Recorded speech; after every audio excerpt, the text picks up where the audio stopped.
most of you have attended, previous session, and mostly in previous session, I will just quickly cover what we have covered. Okay, so if you see, first of all, we have seen how to install Java.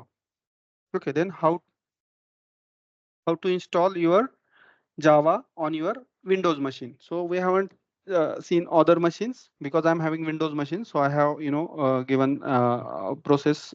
If you are having different machine apart from the Windows, so just connect with me. I will tell you how to do the setup for those machines, right?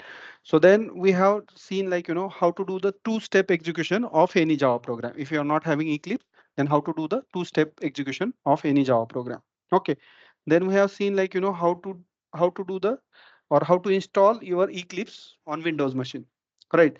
And after that, we have seen uh, uh, how to create project, how to create package, how to create class, how to run the Java program with the help of Eclipse. All right. So this is something that we have covered in previous session. All right. So next, apart from this, what we have learned, Java program is always execute in two steps. All right. So first step is a compilation step. When I'm saying compilation, what exactly happen in this step? Source code, your source code is going to compile by your compiler, and it will produce the output, that is the bytecode, or we can say the dot class file, right? So command we have used for that is the java c, and we have given the program name dot java, right? Next step that we have seen is interpretation. So first step is compilation, next step is the interpretation. So interpretation, so input for the interpretation is your bytecode which is generated, right?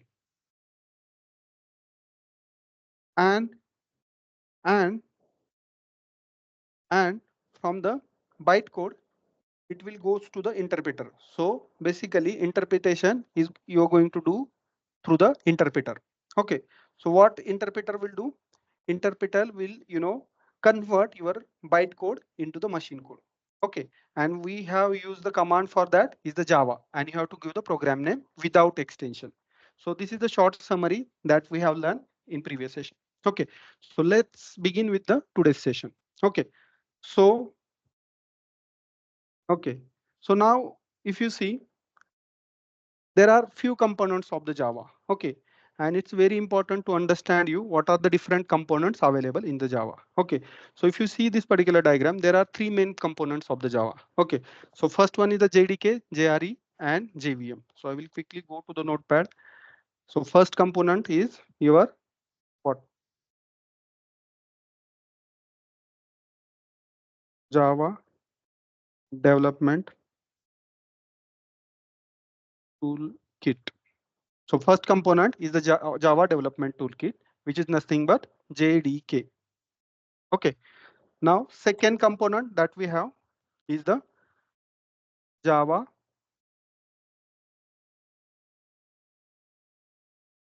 runtime environment.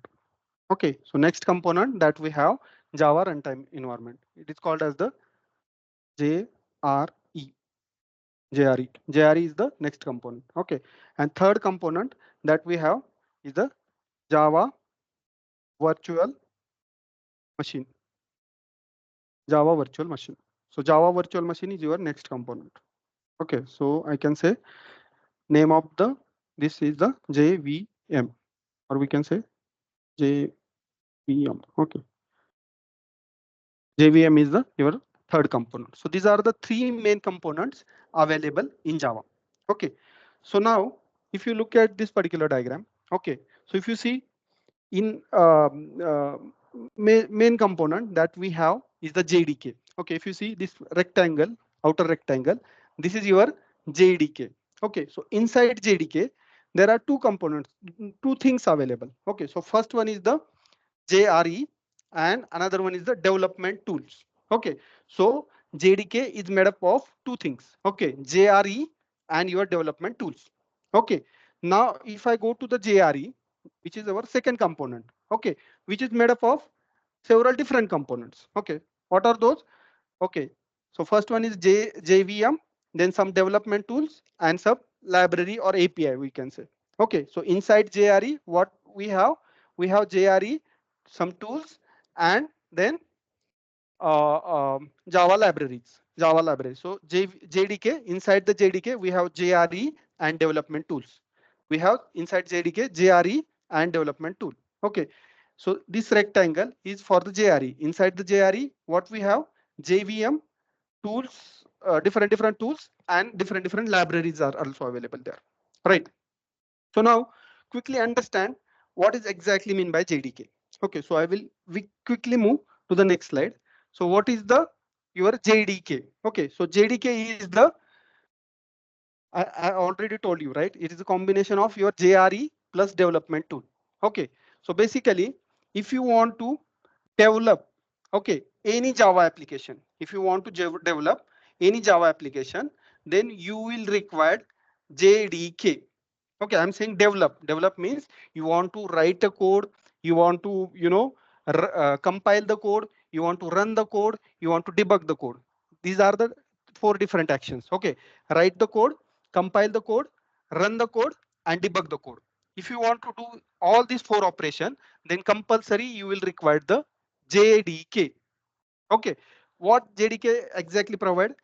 JDK provide the tool to run your Java application. So it will provide the different tools, okay, to run your Java application. So what are different tools JDK exactly provide? Okay, if you see in this particular tool section, so first one is the compiler. It will provide the compiler. Okay, it will provide your debugger. It will provide your Java docs. Okay, and then runtime environment. If you see, I mean, it's having major component. It's a runtime environment. Inside the JDK, there are different tools. Okay, so what are those tools? First one is the compiler. We know that how to compile, right, with the help of Java C. Right. So Java C is your compiler. Okay. So inside the JDK, there is a compiler is available. So, compiler is available. Debugger is available. Java docs available, and then runtime environment. Okay. So if you remember where exactly our Java is installed, quickly go on that location. Okay. Can anyone tell me where is Java installed?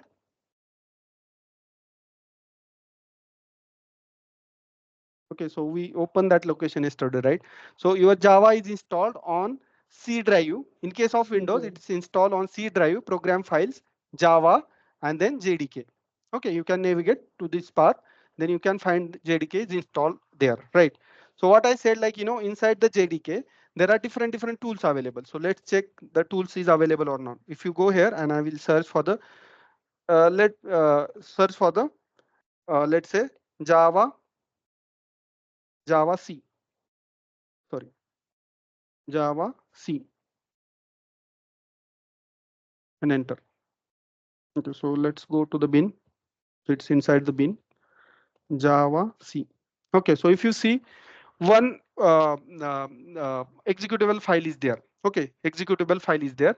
Okay, and this is called as your compiler. Okay, so if I search for the Java docs, right? So for that, Java doc is there, right? So if you see the Java docs is there, if you want to do the documentation, right? So for that, Java docs tool should be there, right? So these are the different tools available inside your JDK.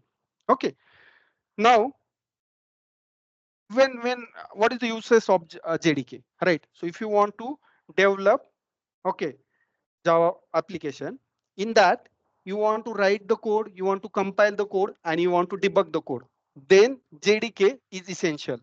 Your JDK is essential if you want to write the code, compile the code, debug the code, and run the code. In that case, your JDK is essential. You compulsory require the JDK. Okay. Now let's understand what is the your we got the idea about the JDK, right? So what is the JRE now, right? So JRE is the Java Runtime Environment. Okay, Java Runtime Environment, and as we know, right, in Java Runtime Environment, what we have JVM, okay, and some library classes. Some library classes is there, right? So okay, so here if you want to for running the application, you will require some libraries, right? So you require some runtime environment, right? So exactly this particular environment is going to provide your JRE. as of now, you can consider for the running the application, I need a different library. Now, what kind of library you will require? So let's say I want to create one string, right? So the string class is provided inside the Java library. From where you are accessing the string, right? So you're saying like, string s is equal to something, right? So where exactly you are getting the string? This is you're getting from the library classes. So there are huge library that is developed by Java developer, and that is inside your JRE, that is coming inside your JRE. And apart from the libraries, what special thing JRE is having? JRE is having Java virtual machine. Okay, so there are two major components available inside the your JRE. So first component is the your Java library classes. Java library classes means different classes you are going to access while writing the program, right? So those classes is comes under the your JRE. And apart from that, there is one Java virtual machine is available. Okay, Java virtual machine is available. So JVM we are going to learn. I mean, in next slide. Okay, now question comes like when we should use the. I mean, what is the actual uses of the JRE? Okay, so okay, so there are some people who wants to run the program only. There are some people who wants to run the program only, but they don't want to develop. Okay, in that case, we are going to use only JRE. Okay, so let's take one example. Okay, so there is one company, let's say TCS. Okay, so TCS, that is a Tata Consultancy Services, right? So this is one company. They have one client, let's say HDFC Bank. Okay, so there is one company TCS. They are having one client whose name is HDFC Bank. Okay. Now HDFC Bank wants one software and they give the contract to whom? TCS. Right. So what TCS will do? TCS will develop the application. So they will what they will do? They will develop, I mean write the code, they will debug the code, they will compile the code. Right. So in that case, all the TCS employee, what they will do? They will download the JDK. Okay, or they will have JDK on their machine. Right.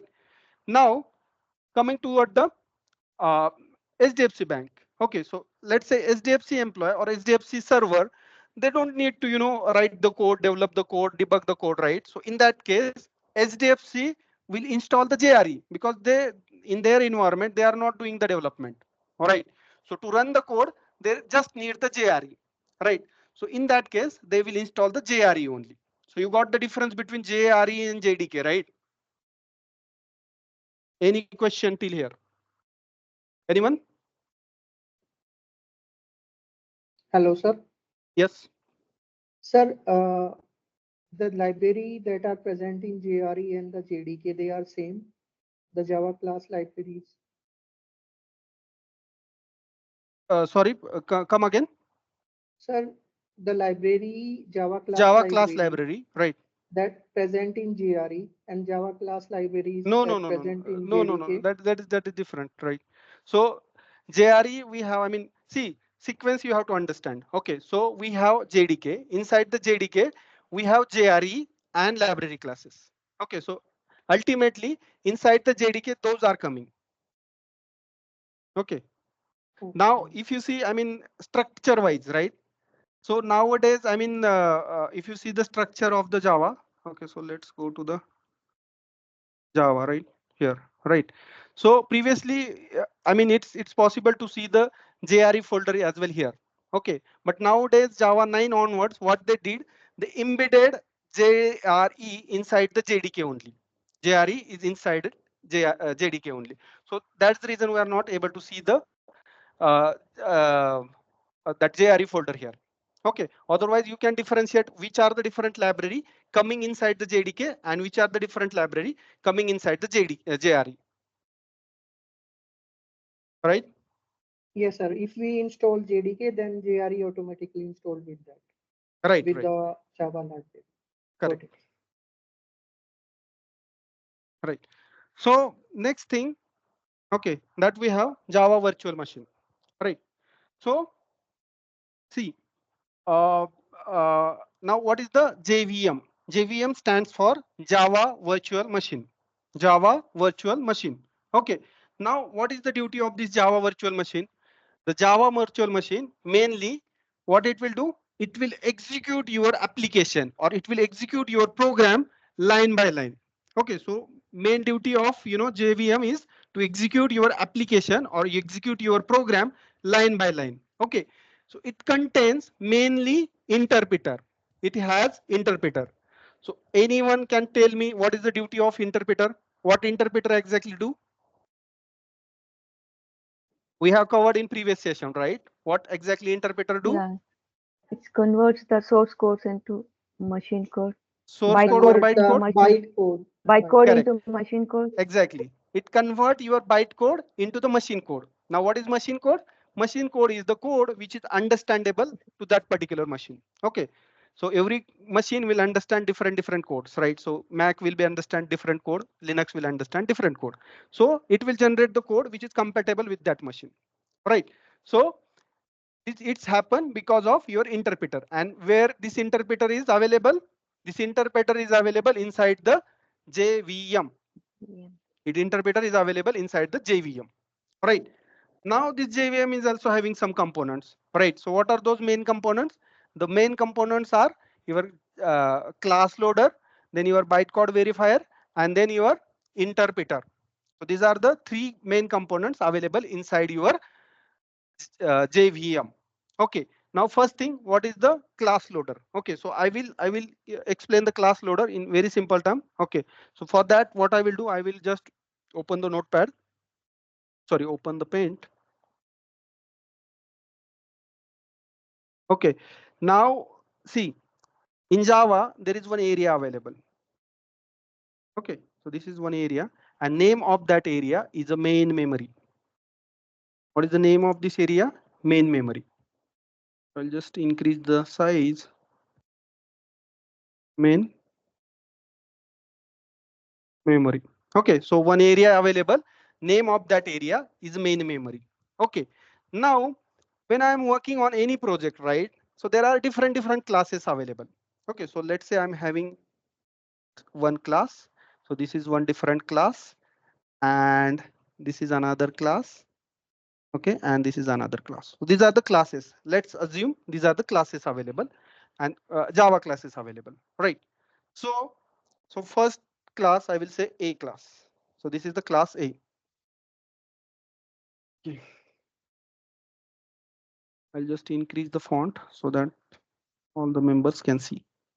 Okay, so this is the class A. Okay, so this will be the your class V, and it will be your class C, and like on this is your class D, for example. Okay, now see my this is my application, and in application these are the different classes available. Okay, so now for example, my execution is started for the class A.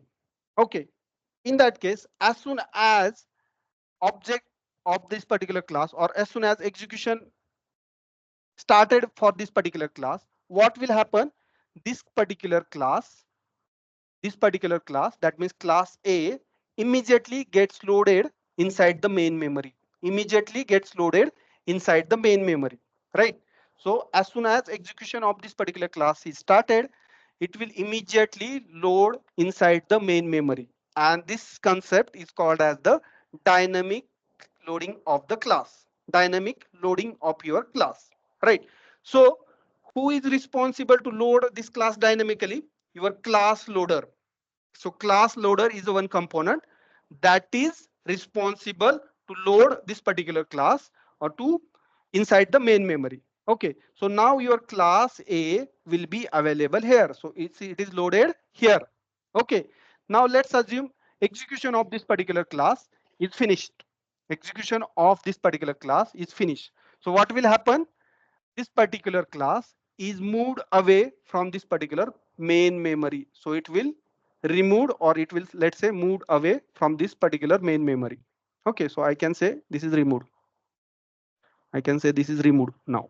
This is not available here. Okay, now let's assume class B execution is started. Right. So if class B execution is started, class B is immediately loaded here. So now here, which class is available? Class B is available here.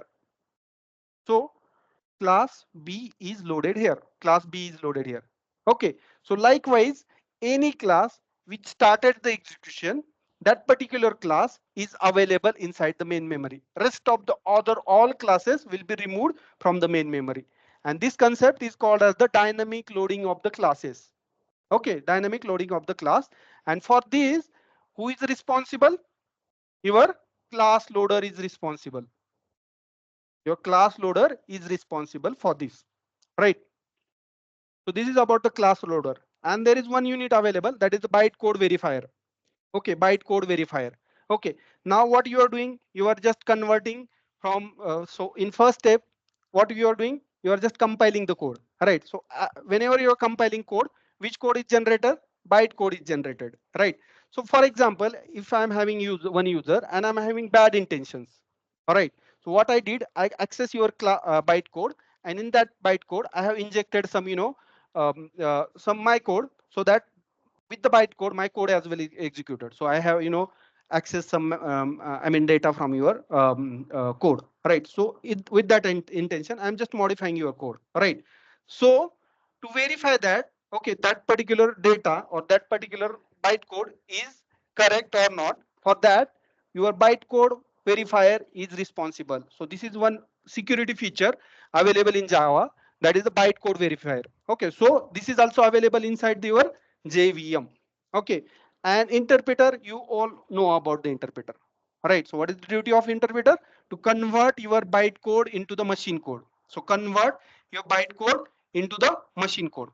Okay, now, now because of your JVM, okay, so what is the use of JVM? Because of your JVM, okay, Java program is platform independent. Now what is mean by platform independent?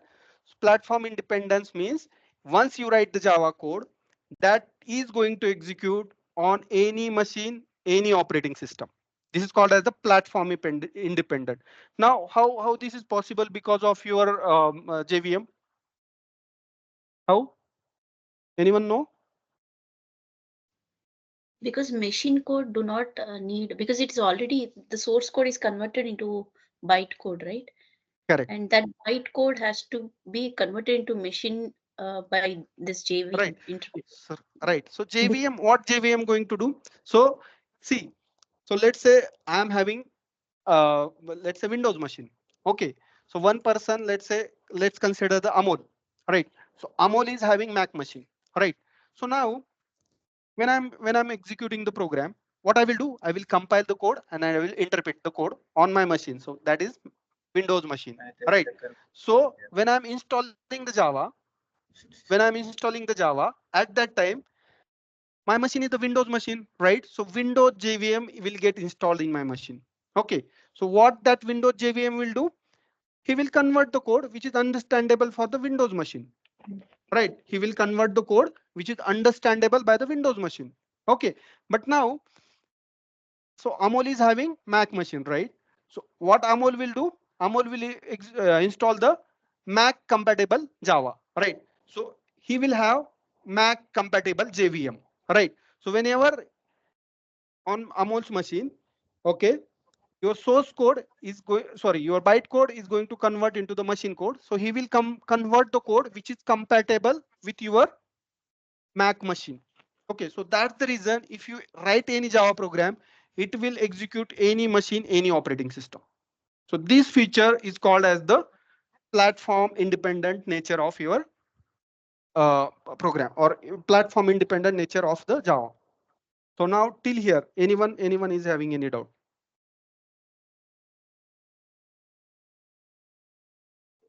Sir, if we have compiled our code in Windows Mm-hmm. operating system Mm-hmm. and give to the Amol at his Mac machine only Right, that bytecode, right, so that code will be run on this that machine right. on the So Mac. it's a very good question. Okay, so see, it will execute. I will tell you. Short answer is it will execute. Okay. Reason. Okay, so you have compiled, okay, the code on Windows machine. Okay, but interpreter is actually going to convert your byte, sorry, uh, going to convert your bytecode into the machine code. So you compile means you are having bytecode, right? But when I'm giving this bytecode to your JVM, it is going to convert your bytecode into the machine code, right? So that's the reason it will execute. No, it will not face any issue. All right. You got answer, right? Okay, sir. Because Right. So that see, bytecode we can run anywhere on right, any bytecode, operating system. correct, exactly. So I mean, once you got the, see, this is the actual scenario. Okay. So if you see, if I'm having one, if I'm working, so let's say there is one product based company, right? So they have developed one product, right? So let's say one product based company, let's take any name, okay, product based company, and they have one product, right? So so so let's say product name is cash management system. So let's say I'm having one XYZ company and they are having product cash management system, right? So now they got one client, right? They are interested in this particular system, cash management system. What do you think? The company ABC is going to give all the source code or all the, I mean, Java code they have developed to the their client or their let's say they have new client, so they are not going to give the all the Java code, right? Because if I got the Java code, I can make, I mean, copy of this and I can, I mean, release this as a my software, right? So in real time scenario, no one going to give you your Java code. What they will do, they will give you your bytecodes, bytes code. Okay, so you will have bytecode only. So they will compile on there and they will give that particular bytecode. Okay, so that, I mean, it will run. I mean, they, so if you want, you can modify as well. Okay, so it's not necessary. Let's say, let's take one example. So let's say I'm having one product based company. Okay, so let's say name of the company is ABC, right? And they are having one software, right? Okay, so it's not necessary. Let's say let's say that product is purchased by, let's say, SDFC, right? So SDFC will buy that product, but it's not necessary SDFC is going to that ABC company and they will ask the maintenance for that product from them only.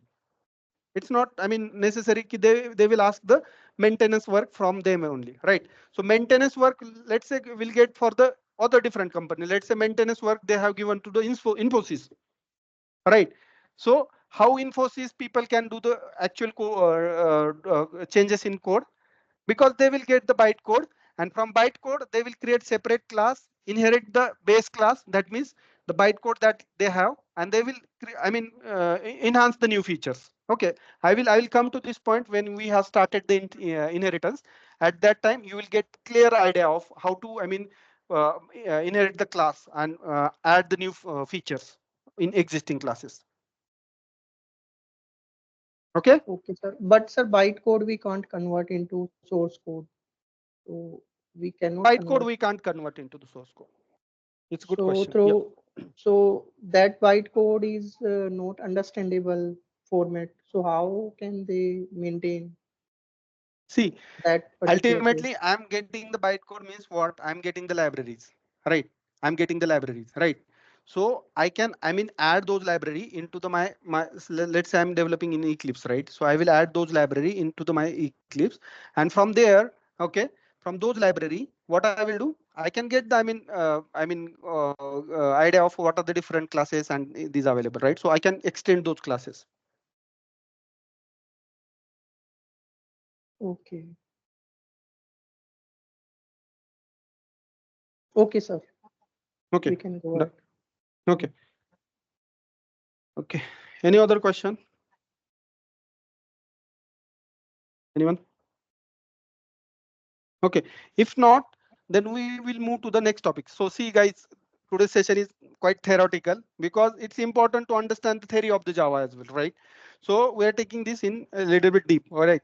So this particular session is quite theoretical, right? So tomorrow we'll have, I mean, some, actual will start, actual Java, right? So next thing is the features of the Java, all right? So what are the different features of the Java? So if what is meant by feature first? Okay, if I'm going to purchase one mobile from the market, right? So I will first of all check the what are the different features available for that particular mobile phone, all right? So I'm going to check how much battery is there, how much front end camera, how much back end camera, right? So what is the screen size, right? So these are the different things I'm going to check when I'm going to buy the any new mobile phone, right? So similarly, if you are going to use in Java in your project, right? So you should understand the different features. Why Java, right? So you should know the features of the Java, right? So first feature of the Java is the simple language. Java is the simple language. Now, why they are saying the Java is the simple language? So if you see in Java, which is adapted from which language? C++. Okay, there is very well known language that is the C++, right? Now, most of the concept is adapted from that particular language, and whatever complicated part available in that language, that is just removed, right? So what are the complicated part available in C++? So pointer. So pointer is very complicated. So people is having, I mean, many years of experience, they will definitely get confused when pointer topic is came, right? So pointer topic is very confusing, or we can say the complex topic. So they just remove that pointer topic, all right? So then operator overloading, then multiple inheritance, right? So these are the few complicated topics available inside your previous languages, right? C++, right? So they just removed and only simple part, or I mean, they have kept, right? So that everyone can understand the Java, all right? So that's the reason your Java is simple language and easy to understand. Okay, so this is the point number, I mean, feature number one. Java is the simple language. Now, next feature of the Java is object oriented. Java is object oriented. Okay, now before understanding the object oriented, so let's take one example. Okay, now I'm saying like, uh, let's say Satish, all right? So Satish is a full stack developer. I'm saying like Satish is a full stack developer, right? So now when I'm going to say the Satish is full stack developer, okay. So to be a full stack developer, Satish should know, I mean, Satish should have some skill. What are those? Satish should know backend, Satish should know front end development, and Satish should know your API, or Satish should know, I mean, your DevOps concept as well. Okay, so these are the skills required to be the full stack developer. If Satish is knowing all these skills, then I will definitely say Satish is full stack developer. Similarly, if you are saying any language is object oriented language, right? So it should follow some object oriented concept. So that language should have some object oriented concept. So which are those? So that particular language should have object. That particular language should have class. That particular language should have inheritance. That particular language should have polymorphism. That should have abstraction. That particular language should have encapsulation. So all these are object oriented concept, or we can say the pillars of object oriented. So if any language is following all these features, then we have to say that particular language is object oriented language. So if this any language is not following all these concepts, then that language is not object oriented, and Java is following all these concepts. So that's the reason Java is object oriented language. So any doubt in this particular slide?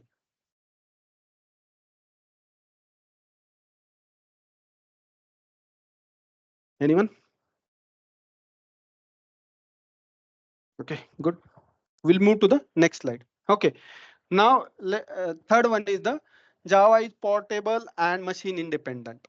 Portable means you can transfer the Java program from any machine, one machine to another machine. This nature is called as the portable. And what is meant by machine independent? Can anyone tell me? Machine independent means we have already covered, right? Machine independence means once you write Java program, you can execute that particular Java program Java program in any other machines in the world, right? So let's say, or any other platform that you have. right? So for example, you have different platform. Which are those? We have Linux platform, we have Windows platform, we have Mac platform, right? So these are the different platform available in market, right? So once I write any Java program on my machine, so we can say that will execute on any particular platform. Why this is happen? Because Java program execute in two step. Okay, so first step, what will happen? Java source code is going to compiler is going to compile the source code and he will generate the bytecode. Okay, from that bytecode, it will generate the code which is compatible with that particular machine where we are executing the Java program. For that particular machine, it will generate the compatible code. So let's say I'm executing on Windows machine. So it will generate the code which is compatible for the Windows machine. Okay, so for example, I'm running on Mac. So it will compile and create the machine code which is compatible for the Mac machine. So that's the reason Java is the platform in Java program is the platform independent. Okay, so now see, these particular topics are not that much of important from the interview point of view. Okay, but if you're attending the any, so let's say you're going for any company, right? So sometimes they will have one exam that is called as the multiple choice questions. They will say, like, they are having like they are getting many resume, right? So they will shortlist and they will ask you, to do the multiple choice that particular, they will ask to give that particular exam. So in that exam, they will ask this kind of question. So which of the following is not which of the following is not feature of the Java? Which of the following is not object-oriented concept, right? So this type of question will came, right? So that's the reason I'm taking this particular, or it is important to understand you guys as well. Okay. Okay. Now, next thing or next feature that Java is having, that is the Java is a secured language. Now, Java is very well known Hello, for their, yes, sir. Can I know one doubt? yes, yes, yes. Uh, Sir, if bytecode is generated through dot class file, Mhm. then machine code have some class file or some extension if this is No, no, no. I executing. mean, machine code, you are not, I mean, you will not able to see the machine code. Okay, because that for that, it will not generate any file. Okay. Yeah. Okay, sir. Okay. So fourth one is the fourth feature of the Java is the secured language. Okay. Now, Java is very well known for their security. Nowadays as well, if you go to the any bank, okay, they are having application which is developed in Java because bank software is very highly secured software, right? Because they are dealing with the money, right? So this kind of, why they are using Java? Because Java is already known for the security, right? So if you are using Java software, they know, like, it will become the secure software because Java already follows all the security concern. I mean, all the security. If you are developing application in Java, it will become the secure application. They know, right? So that's the reason every bank is having application in Java only. Okay, at least where they are dealing with the money, those application is Java nowadays as well. Right. Now, how it become the secure, so secure? So there are few features they have added in the Java. Because of that, Java become the secure language. Okay, so for example, there is no explicit pointer. Okay, now what happens if you're, see, pointer means what? Pointer means you are able to get the memory location. So for example, if I'm creating one variable and I'm adding the pointer for that particular variable, so I can able to access the memory location of that particular variable. Okay, so now this concept is removed. So you are not allowed to access the memory, right? Memory location, right? So that's the reason this concept is removed and it will become little bit secure from the previous language, right? Now, next concept they have, like, it always run inside the virtual machine. Okay, that is a JVM, right? Then it has the Here it bytecode is verifier, bytecode. right? So it's having the bytecode verifier, which is we already cover, right? So if you're having bad intention, you have added the malicious code, right? So he will easily identify, like, this is extra code or this is code which is not compiled by Java, and they will immediately give the error. All right. Now, Java is having their security manager as well. Okay, so That's the reason, I mean, these are the different features available in Java. That's the reason it becomes the secure language. It will become the secure language. Now, fifth feature that Java is having is the Java is the architecture neutral language. Architect neutral language. Okay. So what it means, architect neutral language? Okay. So for that, you first have to understand what is meant by operating system architecture. Okay. So now you must heard about, okay, I am using 32-bit operating system. I am using 64-bit operating system. Okay. If not, then you can go here. Sorry. If not, you can go here. Okay, so let's say this PC. I'll click on this PC. I'll say properties. Okay, and here you can see my machine is which operating system? They are having 64-bit operating system. It is having 64-bit operating system. Similarly, there is one 32-bit operating system. Okay, now what is the relation of this with the architecture neutral? Right. So architecture neutral means, see, if you are running one Java application, or if you're having one Java application which is developed on 32-bit operating system, so it will behave similarly on if you are having one Windows operating system itself. Okay, and which is the 64-bit operating system. So it will not make a difference, right? But if you see the take the example of previous languages, okay, what there happen if you're having 32-bit operating system, it will reserve. So let's say I'm creating one variable.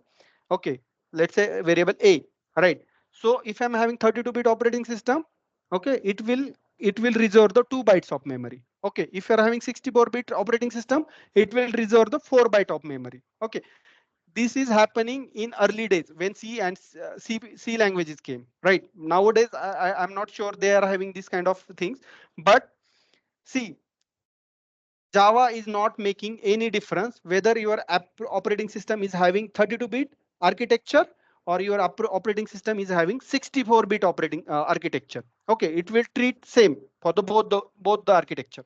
So this concept is called as architecture neutral language.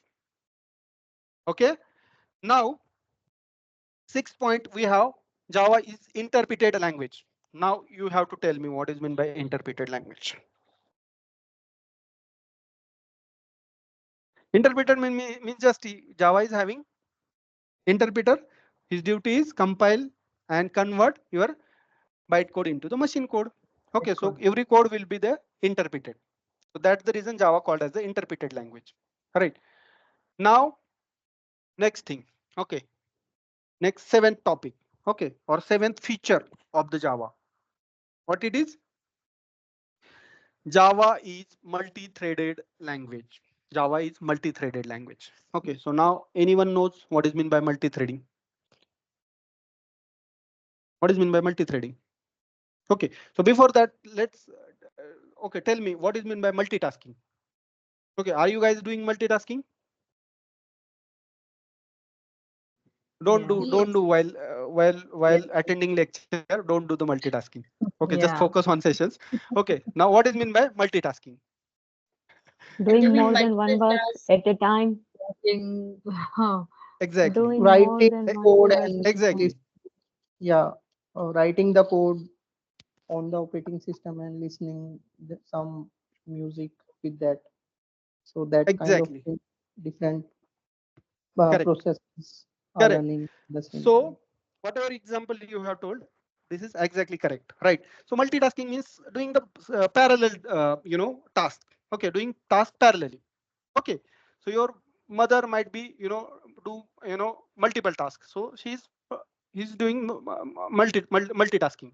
Okay, so for example, you are using one computer, right, or laptop, right? So that laptop is also doing the multitasking. How? So see, when you're using laptop, then you might be listening music, you're running, so you have started the Java installation that is going on background, right? So you are typing something in notepad as well, right? So parallelly you have started any job to run, right? So these are the multitasking. Okay, so your laptop is doing the multitasking. Okay, so if you fit this into the definition, so what is meant by multitasking? Okay, so doing task parallelly which is independent to each other. So I'm typing that is not dependent on what I'm listening, right? And which is not dependent on what I'm installing, right? So these are the independent tasks. Independent tasks. So running independent task parallelly is called as the, or doing independent task parallelly is called as the multitasking. Multitasking. So at the time of interview, interviewer might be asked what is the difference between multitasking and multi-threading. Okay, so you should understand what is meant by multitasking. Doing independent task parallelly is called as the multitasking. Okay, now what about the multi-threaded? Okay, so for that, what we'll do, we'll go to the our notepad, and here let's say I want to create one program. Okay, where what I'm exactly going to do, I'm going to uh, do one calculator. Okay, so what I will do, I will take two number, and I am going to do the addition, multiplication, subtraction, and division. Okay, so for that, what I will do, I'll write one method for the add. Okay, I'll write one method for, let's say, subtract. Okay, and I will write one method. So these are the methods. As of now, we haven't covered the method, so that's the reason I'm not writing the method. But consider this is one separate method, addition. This is one separate method, that is a subtraction. So your division is the separate method, and your multiplication is the separate method. So these are the separate methods available. These are the separate methods available. Okay. Now, can you tell me? So I can you tell me all these methods? Okay, is having any dependency with each other? I will. So I'm saying, like, I will give two numbers, and you have to do the addition, you have to do the subtraction, you have to do the division, and you have to do the multiplication. So what you did, you have created one program, and in that program, you have write all this method. You have written all this method. So is there any dependencies in between these methods? So is it like that?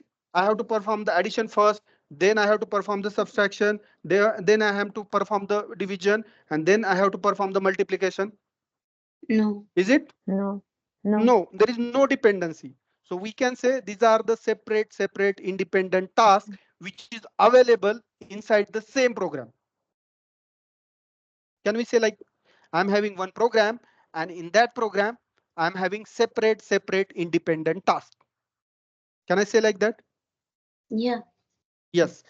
And to run those tasks parallelly, to run those tasks parallelly is called as the multi-threading. Okay, again I'm repeating.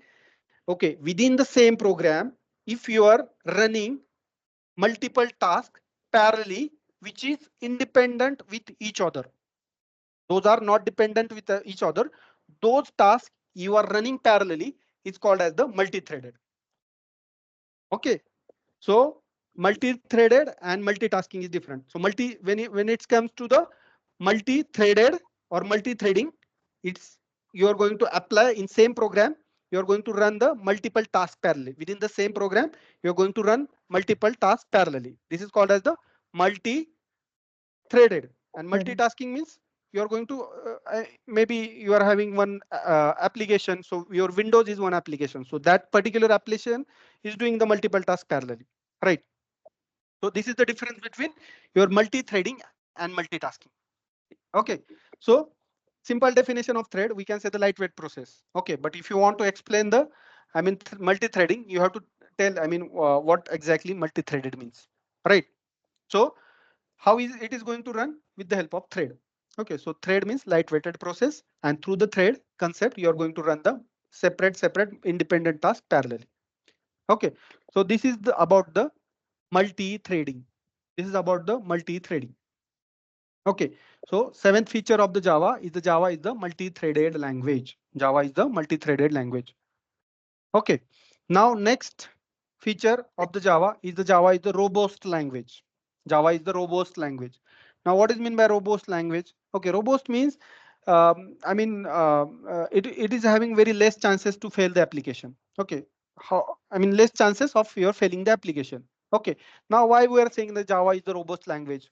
How you are giving the guarantee that if you write any application in Java and it's very less chances to fail that particular application. Okay, so there are multiple reasons available. We have listed few of them. Okay, so first one is the Java is the strictly type language. Okay, now what is mean by strictly type language? Anyone knows? Strictly type language.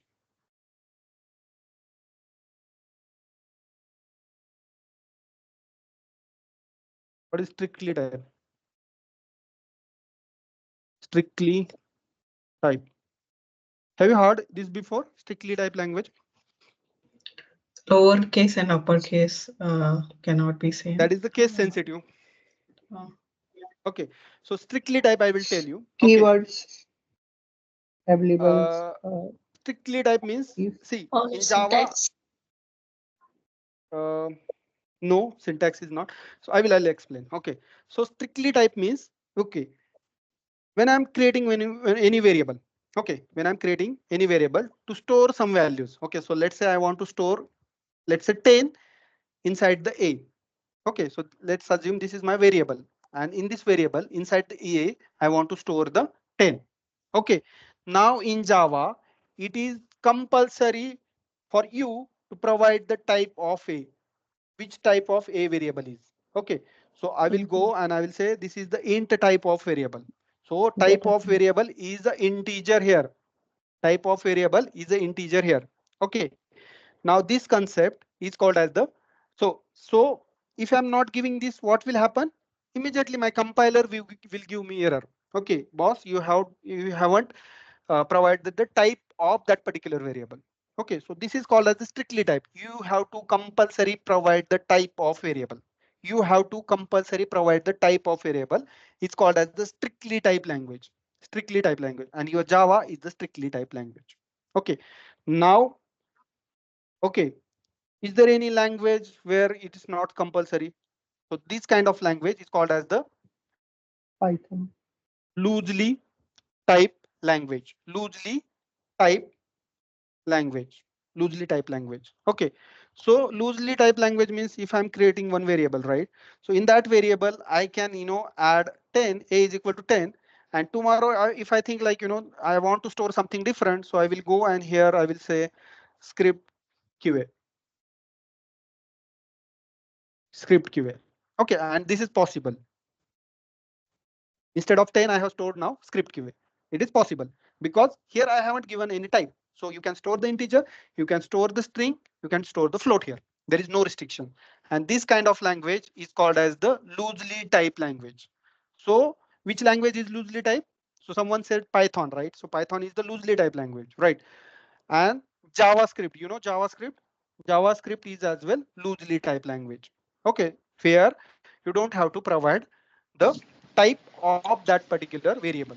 Okay, now we are on the topic Java is the robust language, and you are teaching something different. So what is its related? Now I'm saying my Java is a strictly type language. I have to provide the type of that particular variable. That means if I'm creating this particular variable, okay, I should store only integer number. If I'm storing the, let's say, any string here, it will immediately start giving the error. Immediately start giving the error. So what will happen when my program will get compiled? My compiler will understand, okay, that you have created one variable which is the type of integer. So what he will do? Immediately he will reserve 4 byte, 4 byte of memory. 4 byte of memory he will immediately reserve. Okay, and and whatever variable I have created for them all, he will reserve the some spaces.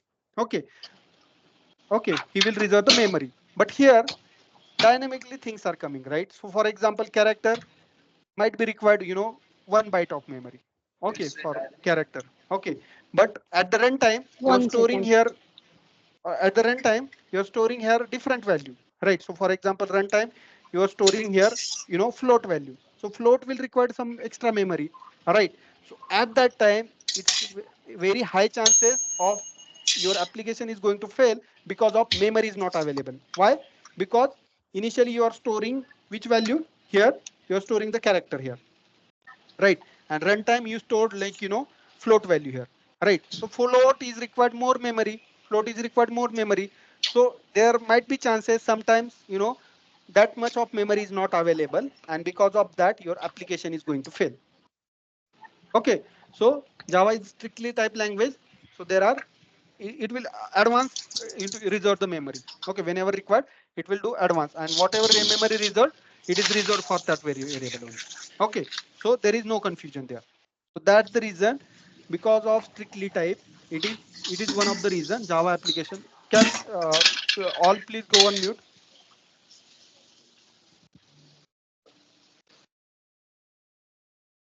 Thank you. Okay, now next thing. Okay, why Java is robust language? Because Java is having garbage collector. Now, what is this garbage collector? Okay, now garbage collector is the one unit available in this inside the Java. What it will do? It will automatically delete unused references. Okay, it will automatically delete the unused references. Okay, what will happen if it deleting the unused references? Okay, so immediately your memory will get free. Okay, so there is always memory available. Okay, so because of less memory, it's not going to fail your application. Okay, so what garbage collector will do? Garbage collector you will free your memory. Okay, so that's the reason Java is, we can say, the robust language. Okay, next point you have to understand, that is the Java have written some classes, and in that classes, okay, they have handled the exception very well. Okay, so let's say string is classes. If you go and see the string class which is developed in Java, you can able to understand everywhere they have handled the exception with the help of try catch, try catch, try catch, right? So that thing is already taken care inside the Java code. Okay, this is the one of the reason. And last but not least, that is the Java.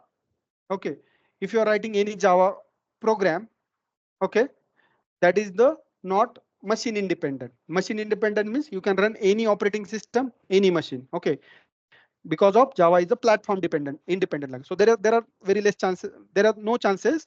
Okay, if you're writing one Java program in one machine and you are going to check on other machine, it will work perfectly fine. So this is one of the reason that why Java is the robust language. Clear? Any doubt till here?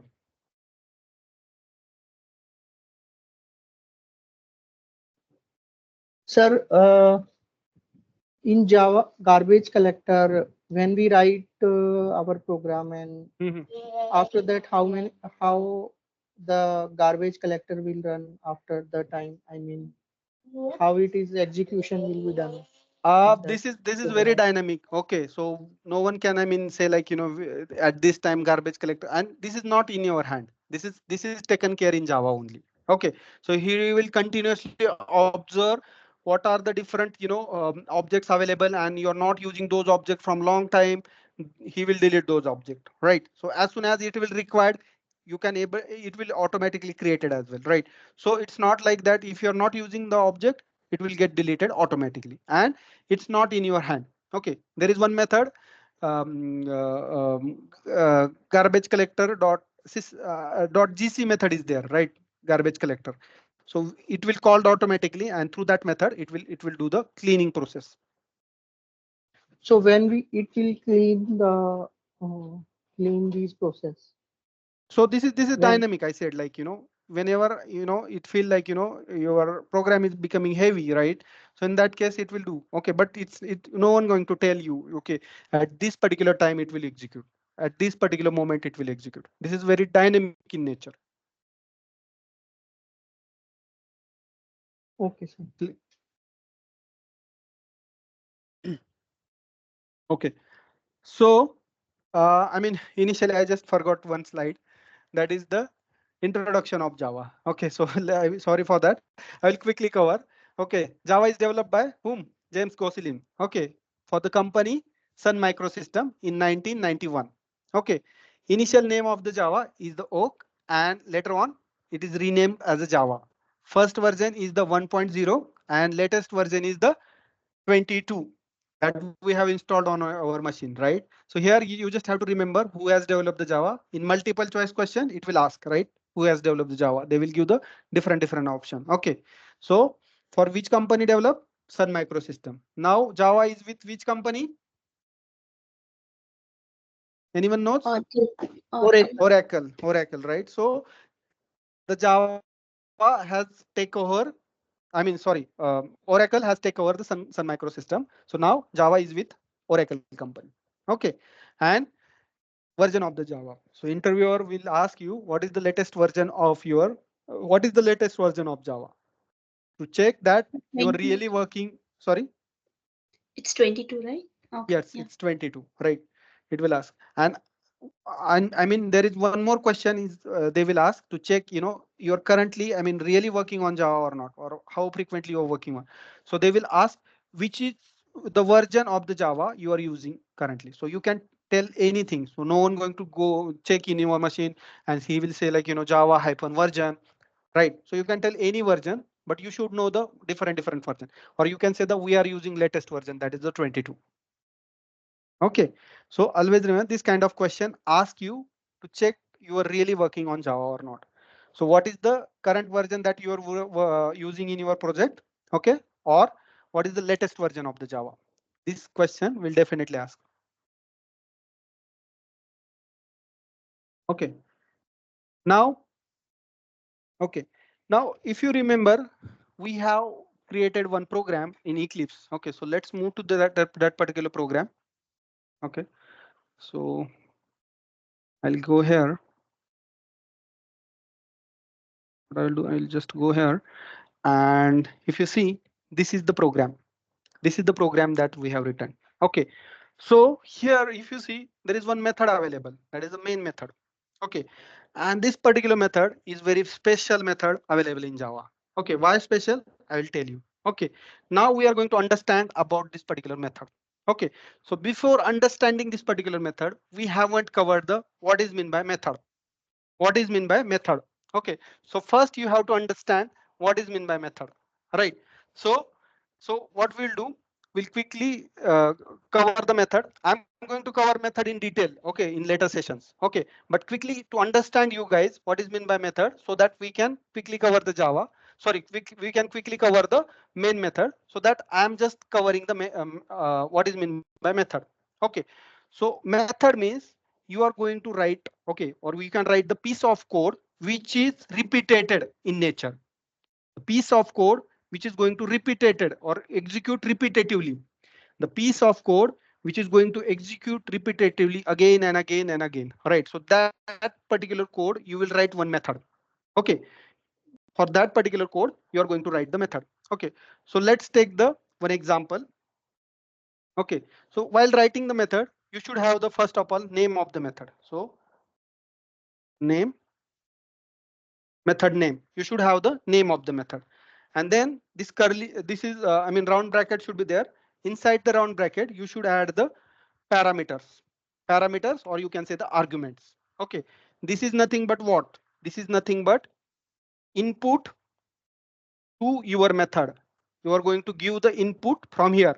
Okay. So parameter means as of now, you can consider the input for the method. Okay. Now, if I am adding here, this particular method is definitely going to produce some output. This particular method is going to produce some output, right? So that output might be, it's giving some number, right? So I have to return, okay, what are the output this method is going to produce? I have to return that, and I have to provide the return type. Okay, so for example, I'm returning here for a number. So what I will say, return, and let's say I'm returning some number. I will return the 20. Okay, so this is the number. So if it is number, then I have to provide the return type here as a number. Okay, here I will say number means let's take the integer. Integer is a number, right? For the number we use the integer, right? So what you have to take care. So this is going to your output. Don't consider output means something printing on your console, that is something output. No, what is the output of method? Okay, so this is the output of method. Okay, so when your program run, it will return something. That means it will give some output. Okay, so this is the output of method. Okay, so for that you have to provide the return type. I have provided return type as an integer. This is called as the return type. This is called as the return type. You have to provide the return type. Can we have this without method without return type? Yes. For that we can say if you're not returning something, then you have to say it is a void. This method is the void method. Okay. Now we got the idea. Okay. This is the this particular parameter means input, and whatever method is returning, that is the output. Okay, now anyone or someone can tell me I want to do the addition of two number. Okay, I want to add two number. Okay, what is exactly method I should write? You want to return int as well or just adding? Right, I want to int add two number, but this method should be the reusable. Okay, so in that case, how you are going to write the method?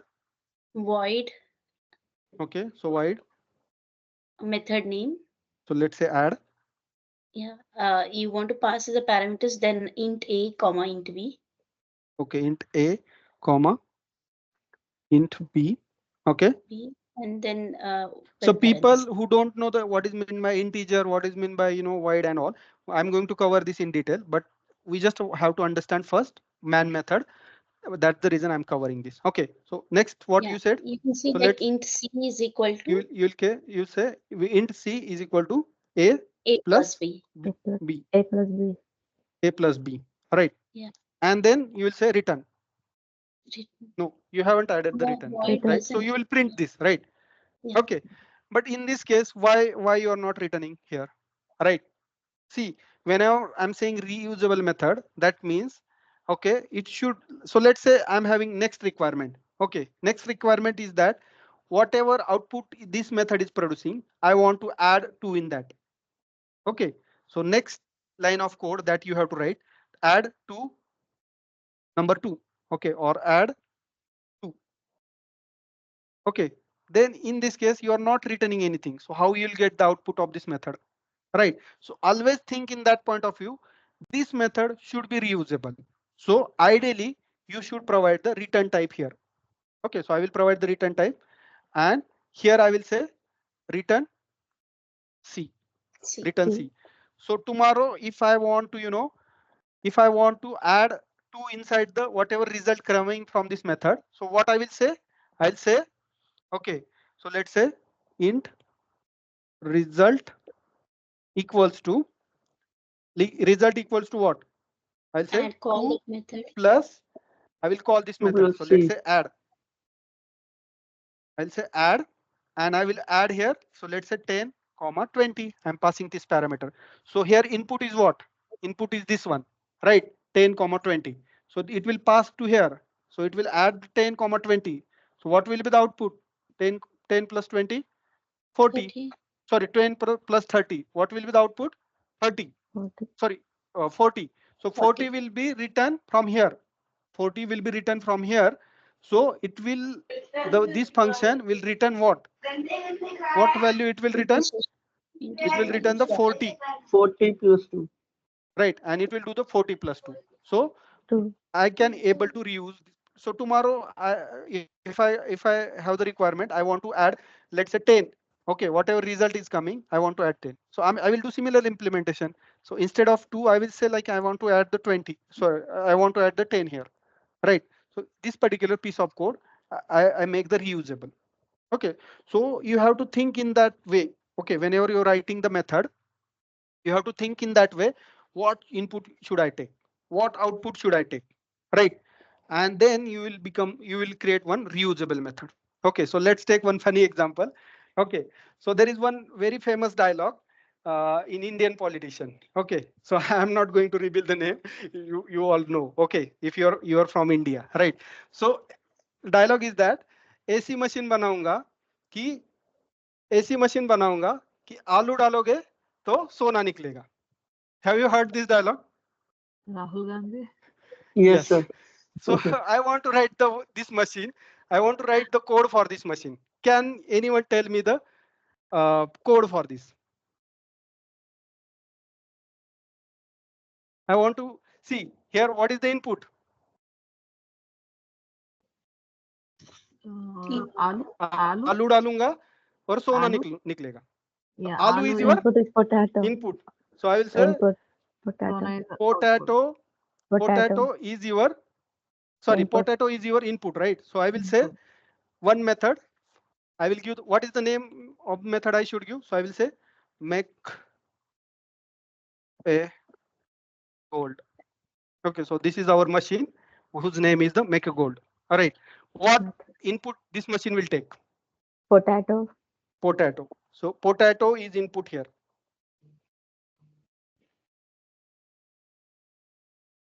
Okay. And what this machine will produce? Gold. This machine will produce the gold. So what is the return here? What we are going Gold. to return? We are going to return. We'll say return gold. Return gold. Okay. So here might be I'm going to give the return type as a metal or something like that, because gold is coming in metal category, right? So return type will be the metal here, right? So like this we have to think. Okay, when you are writing any method, so you have to think in that way. Okay, what is the input I should pass? What is the output it will produce? Okay, then this will become the reusable method. Okay, so for example, if you are going any interview as well, okay, and he asks, write the program for, let's say Fibonacci series, or write the program for factorial of the number, right? So you have to think like, he's saying like, factorial of 4, right? So 4 is the input, right? And what he's going to produce? He's going to produce the 1 factorial number, right? So it will return something, right? Like as well, right? So I have to return something as well, right? So you have to write the code in the form of method. So interviewer get idea. This person has worked in organization. That's the reason he know how to break the big problem into the small method. How to break the problem statement into the small methods, right? So that he can reuse anywhere, right? So this point I will cover later as well. Okay, don't worry how to write the method. Okay, now see this particular main method. This particular main method is also one method. Okay, now we are speaking about the main method. Okay, now this particular main method is very special method available in Java. So what is special about this method? Okay, every time, okay, when you are running the program, execution always start from this particular main method. Okay, when you are running any program, okay, when you are running any program, your execution always start from the main method.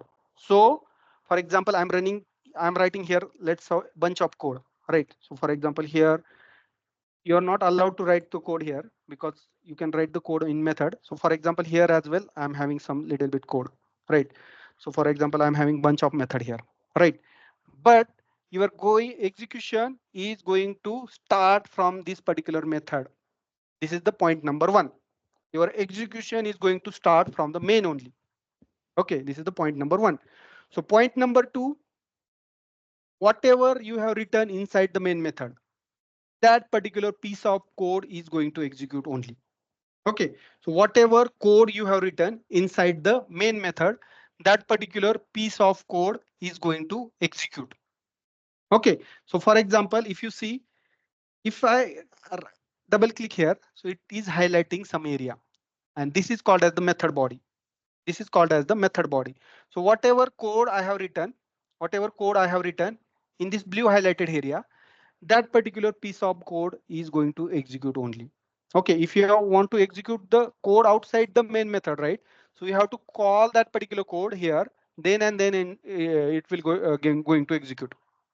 Then it is going to execute only. Okay, so first conclusion is execution always start from the main method, and second conclusion is whatever code you have written inside the main method, that particular piece of code is going to execute only. Okay, see, apart from this, main is, or your main method is very strict about the syntax. Your main method is very strict about the syntax.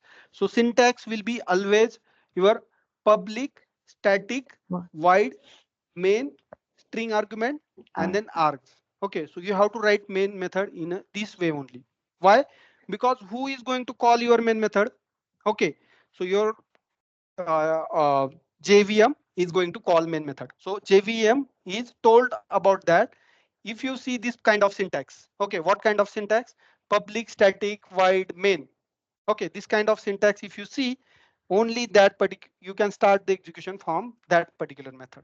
Okay, so JVM is instruct about that. You have to search this particular method, which is having public static void, and its name is the main, right? And it's having string argument as an array. Okay, that particular method you have to execute only.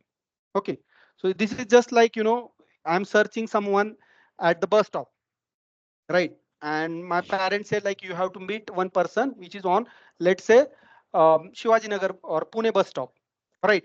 So they told me, let's assume I am not having mobile as well, right? So they told me like, that person is wearing some, red shirt, and is having, white cap, and he's having black briefcase in his hand, right? So you have to go in bus stop, main bus stop, and there you have to search that person. So I will go to the bus stop. I'll say like, is there any person who is having red shirt, white cap, and he's having briefcase is in his hand. All right. So similarly, JVM is told about that. You have to search the person which is having public, static, void, main, and you have to execute that person. You have to execute that method.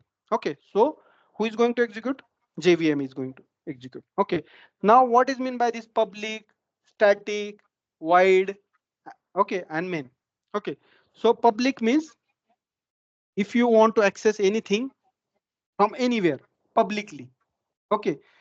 Then you have to provide this public access modifier. Public access modifier. This particular topic we are going to cover in detail. Okay, so as of now, just understand that public means you can access this particular method from anywhere. Okay, public means you can access this method publicly. Okay, static means without creating object, we should access the main method. That's the reason this method is the static. Without creating object, one should access this particular method. That's the reason this method is the static. Okay. Now who is going to call the main method? I already told you, right? Who? JVM. JVM. JVM is going to call your JVM. method, main method, right? So JVM is not going to, create objects. So let's say I have created this object and I will call this method, right? So without creating object, JVM should access this particular method. That's the reason this particular method is the static. Static means without creating object. If you are seeing any method as a static, you can tell only one line. If method is static, without creating object, we can access this particular method. Okay. Now, void. Void already covered, right? What is mean by void? Not returning any Not data returning type. It anything, won't right? any. So Yeah. void means not returning anything, right? So who is going to call the main method? Again, JVM.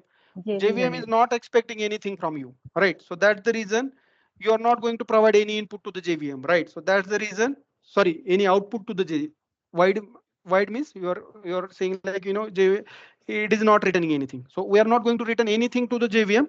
That's the reason this particular method is the void. Okay. Then what is main? So now main is the name of the method. Method name. Main is the name of the method. It should be the similar. You should not write like this main. So this is not, you will not get any error, but as well you will not get the run option as well here. See, I'm not getting the run option because your compiler or your, JVM is not understanding this. Okay, this is the main method because this is not actually main method which we want to run. Immediately if I say main, it will execute. It will give the option, right? So it should have always main method. Now, the famous interview question. Okay, can we change the name of the main method? Can we change the name of the method? Okay, so answer is no. For the normal people, answer is the no. Now, why I'm saying normal people? Okay, we can change the name of the main method as well, but for that you have to go to the code of the Java. Okay, okay. See, Java is the open source language. Anybody can just do the changes, right? So I have to go to the code in the Java, and where this statement is there, like, you have to search for this particular method. Instead of that, I will write search for this method. Search for this particular method, Ajay. Right. So then and then only it's possible. For that, you have to update the Java code, and it is possible to update the Java code. But see, tomorrow if you ask me, go and change the Java code and do this, right? So it's not possible for me. It's possible, but I have to, search. I have to do my research, and after that, it will able to possible. But normally, I will not, go in that particular thing, right? So it is possible, but for that you have to update the code, Java code. Okay, so you have to answer this. Okay, sir, it is possible to update. So you can say like, normally the main method should name of the method should be the main only. But if you're going to update the code which is written in the Java, instead of main, if you are saying any different name, then we can use that particular name to call the main method. Okay. Okay. So this is about the main. This is the name of the main method. So main is the name of the method. Okay. Now what is this? This is the string argument. Okay, so this is called as the command line argument. Command line argument. Okay, I will teach this particular topic in detail, but as of now, you can say this is the parameter command line argument. If you want to send at the runtime, if you want to provide some input at the runtime, if you want to provide some input with the help of command line argument, you can provide this input. We will see this particular topic in detail in upcoming session. Okay, so as of now, just remember this is the command line argument. At the runtime, you can pass the argument to your project, your program. Okay, so this is about the main method. As I said, like main method is very strict about their syntax, right? So you should write the syntax like this. Okay, so you can go ahead and you can see this particular slide where I have mentioned everything about the. If you want, you can take the screenshot of this particular slide, and later on you can, see. So public is means main method should call publicly from anywhere. Who is going to call? JVM. Static means without creating object, main method should able to access. Okay, whom? JVM. Okay. Void means main method is not returning anything to the JVM. Okay. Main is the name of the method which is configured inside where? JVM. Okay. If you change this configuration, you can able to change the name of the method. Okay. Then string arg is the argument of the command line argument. You can say the command line argument of the method. Okay. So this is about the main method. Okay. So main method, interviewer will ask the question, what is main method? Okay, now I said like main method is very strict about the syntax, but although it is strict, we have some, liberty to do some things, right? Which are those? Okay, so as this is array, whatever array syntax are there, I can use those. Okay, so I can write main method like this. I can write method like this. Okay, now if you see, if I run this particular program, it is successfully running. Okay, so this is number one. Number one is this one. Okay, so this is number one. This modification you can do. Okay, interviewer ask, okay, this is valid method or not? Multiple choice question. This question will came. This is valid method or not? So in that case, if you see the syntax like this is valid syntax. Okay, second syntax. Okay, you can give the space. Okay, here between args and here. Okay, so this is also valid syntax. Okay, if you see, I'm able to run. So this particular syntax, I'll say number two. Number two, this is valid. Okay, number three. Okay, instead of writing this here, I can write it here. Okay, so this is also valid. Okay, you can try and run. This is also valid. So this is point number three. This is also valid. Okay, apart from that, what I can do? Instead of args, I can say Ajay. Okay, because this is a variable name. Okay, so I can change variable. So interviewer asks, okay, instead of arg, if I'm writing like this, okay, this is valid. Okay, so this is absolutely valid. Okay, I will just try to, make the default. Okay, so that you can relate. Okay, so if I, instead of this, I can write instead of args, if I'm writing the Ajay, this is also valid. So this is the number four. Number four is this one.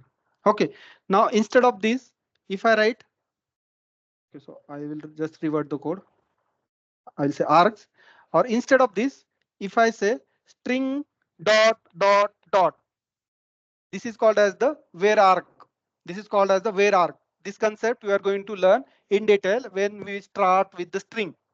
Okay, but as of now, just remember this is the concept of where are. This particular operator is called as the spread operator.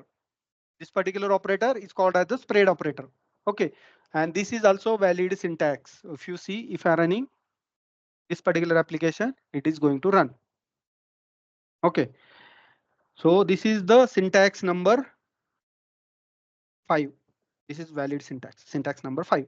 Okay, apart from this, what modification I can do? Okay, so apart from this, what modification I can do? Instead of public static, I can say static public. This is also valid syntax. Okay, it will not give any error. If you see the main method is writing like this is valid main method. Okay, don't confuse. Okay, so this is number 5. Number 6. Number 6 is valid syntax. Okay, I'll just revert it again so that. Okay, so apart from that, what modification I can do? I can say final.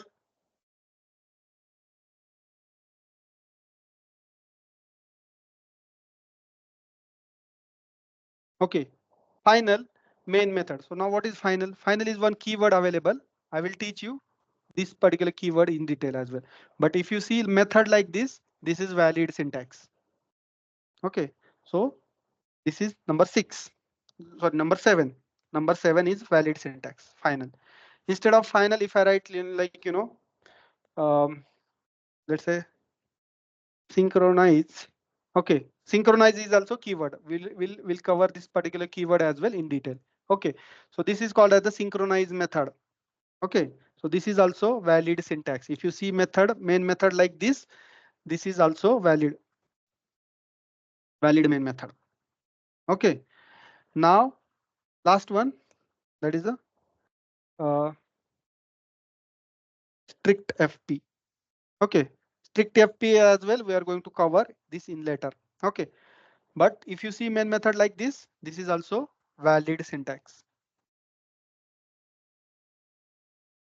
Right. So all these 9 are valid syntax. Okay, if you see uh, anything missing, final, stat, synchronize, strict FA, right?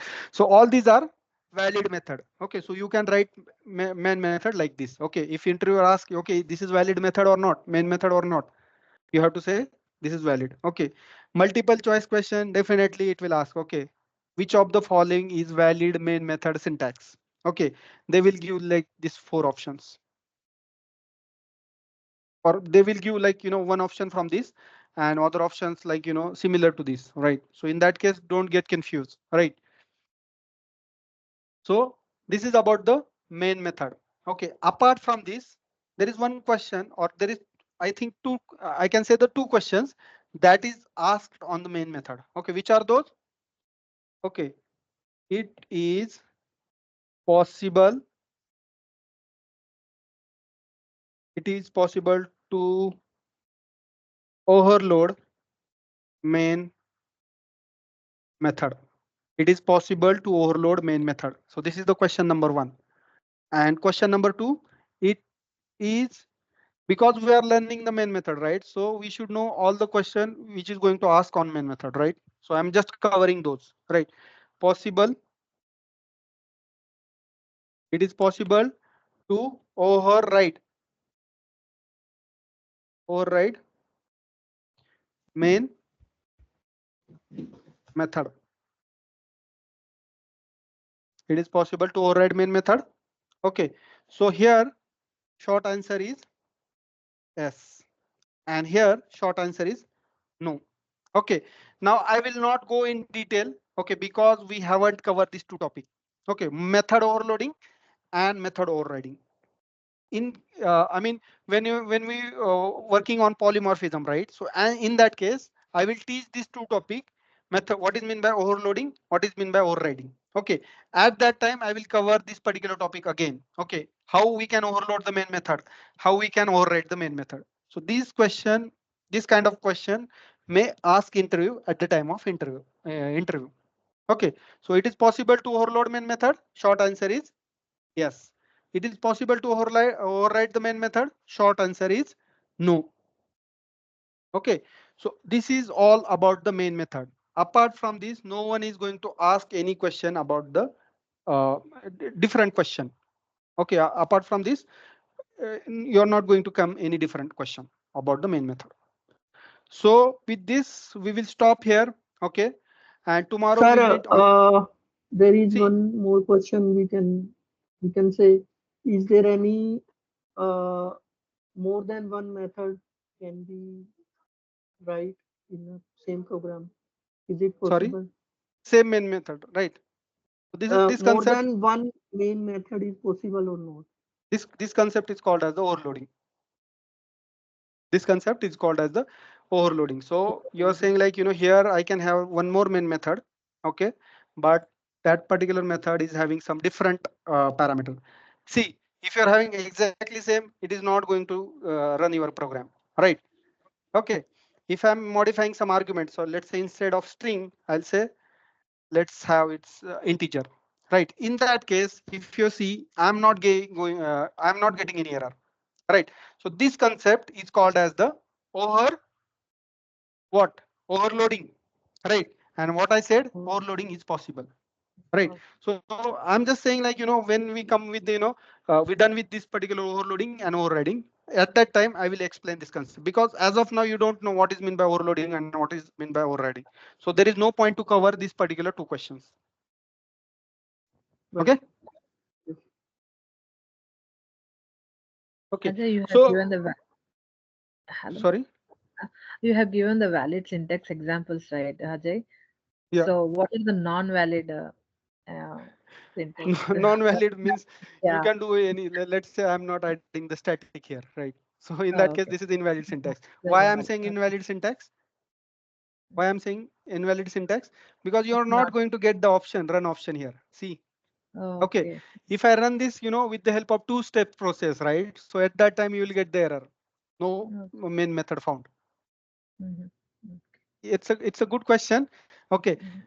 What you can do, you can create one program where you just remove any one word from the main method. Mhm. Okay, Okay. so let's say you Mhm. remove the void, and instead of void you say integer, and Mhm. execute that program with the two-step process. Oh, Okay, okay. and then tell me what are the different error you got. Okay, it will say main method is not available in this particular program. Okay, Oh. so this, Mm-hmm. we can say this is the assignment for you guys. Okay. Sure. Yeah. Okay. So Sir, I what mean, I is mean, for strict that's it for FT? today's session. Anyone have any question? You can ask. Sir, Sorry. what is strict FT keyword? This one. Strict FP, we will cover this later. Okay, when actually we'll start with the keywords, right? So at that time I will explain this keyword. Okay, don't get confused as of now, because we haven't started actual Java programming, right? So this particular keyword I will cover later. Okay. Okay, anything, anyone having any doubt, any question, any concern? If not, tomorrow we're going to meet for the last demo at the same time.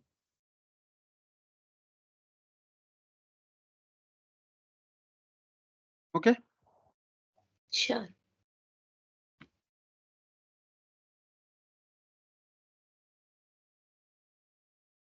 Okay, anyone is having any question, I'll stay in call. Okay, you can ask. Okay, if you don't want to ask now, just As wait you for said, other people to drop and you can ask the question. Okay, it's not like yeah. you have to ask in front of all people. Mhm. As you said, Ajay, you should enroll the class. So you are sending any on WhatsApp group the Hmm. enrolling the class?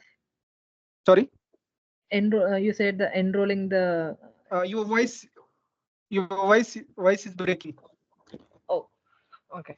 So you, as you said that the for the class you should enroll the thing for the fees.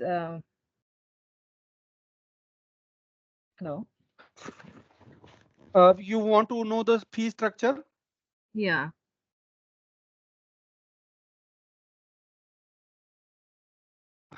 for, yeah, fee structure is like 10K. Okay, that is the Yeah. INR, Indian rupees. Okay.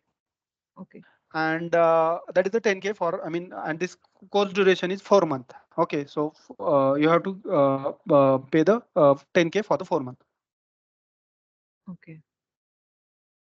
Okay, so I will share the details to you guys Yeah. on the group. So where you can, I mean, I mean, most of you, I can see, I mean, from some of the from out of India as well. But if you are having Phone Pay, Google Pay, right, you can pay from there.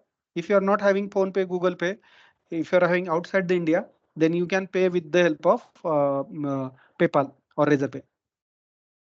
Okay. Mhm. Sir, hello. Yes, Sir, I yes, yes, request yes, please. you kindly use some Google Meet or something other rather than Team platform, because the recording that you are uploading, that I am Mhm. unable to download from the team. So I request you if you can upload these recording at the Google No, Drive no, or no. It's something. not. It's not like that. Okay. See.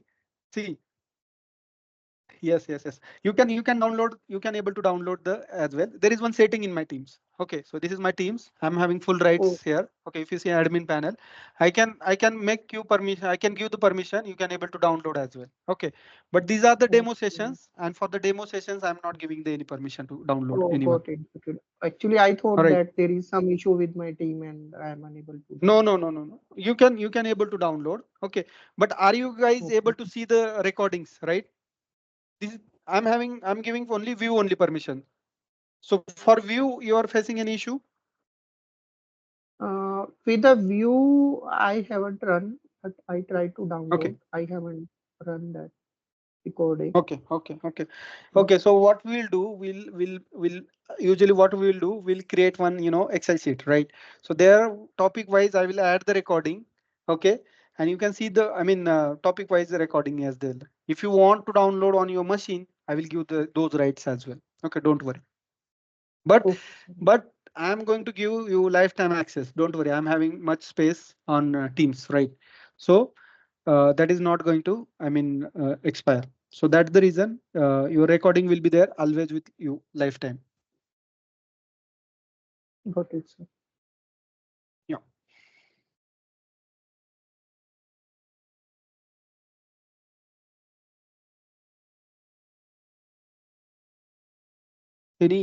Anyone? Swapna, do you have any question? Mahesh? No, we are good. Oh, good. Yeah. Then let's meet tomorrow at the same time. Okay. Mhm. Tomorrow, many of you might be having plan because tomorrow is Saturday, right? But try to join the. This is last session. Try to join Yeah, the. it's Saturday, right? So it's a Yeah. busy day. So the class will be Right. start from Monday to Friday, Right. Monday to Friday. Okay. 9:30, right? Right. 9:30. Same time. Okay. Yep. Yeah. Okay. Okay. So thanks. Mhm. Okay. So we'll close the call. Okay. Thank you very much. I will share the recording with you guys. Thank you. Okay. Mhm. Thank you. Bye bye. Thank you. Thank you, Ajay.